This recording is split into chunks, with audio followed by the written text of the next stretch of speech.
திருமணத்திற்கு பிறகு நான் படங்களில் நடிக்க மாட்டேன், சினிமாவிற்கே முழுக்கு போட்டுவிட்டு குடும்பத்தை கவனிக்க போய்விடுவேன் என்று 100க்கும் அதிகமான நடிகைகள் சொல்லிவிட்டார்கள்.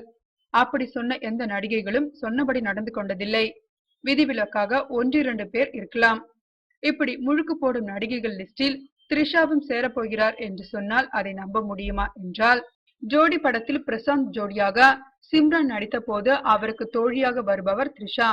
அதன் பிறகு லேசா லேசா படத்தில் பிரியதர்ஷன் அவரை சோலோ ஹீரோனியாக்கினார். அதிலிருந்து பிக்கப் ஆக ஆரம்பித்தவர் 30 வயதை தாண்டியும் இன்று வரை ஹீரோனியாக மட்டுமே நடித்து வருகிறார். கமல், விஜய், அஜித், விக்ரம் என தமிழின் முன்னணி ஹீரோக்கள் அனைவருடனும் நடித்துவிட்டார். ஆனால் இன்று வரை ஒரே ஒரு மனக்குறைதான் அவருக்கு. ரஜினிகாந்த் கூட ஒரு படத்தில் கூட ஜோடி சேரவில்லையே என்கிற மன வருத்தம்.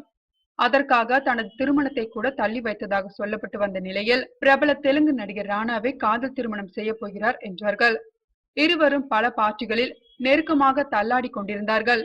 பிறகு ஒரு நாளில் ராணாவுடனான காதல் முடிவுக்கு வந்ததும் சென்னையை சேர்ந்த கட்டுமான அதிபர் வருண் மணியனை த்ரிஷாவிற்கு நிச்சயம் செய்தார் அம்மா உமா. அத்துடன் என்ன இருந்தால் உள்ளிட்ட இன்னும் சில படங்களில் நடித்துவிட்டு திருமணம் செய்து கொள்ளலாம் என்று நினைத்திருந்த போதுதான் வருண் மணியனுடன் நிச்சயதார்த்தம் செய்யப்பட்ட போட்டோ ஆதாரங்கள் இணையதளங்களில் லீக்கானது. அதை இன்று வரை த்ரிஷாவும் அவரது தாய்குலமும் சமாளித்து வருகிறார்கள். இந்த நிலையில்தான் திருமணத்திற்கு பிறகு நடிப்பிற்கு முழுக்கு போட இருப்பதாக கூறியிருக்கிறார் த்ரிஷா. சினிமாவை விட்டு முழுமையாக விலகி செல்லாமல் சினிமா தொடர்பில் ஈடுபடுவாராம்.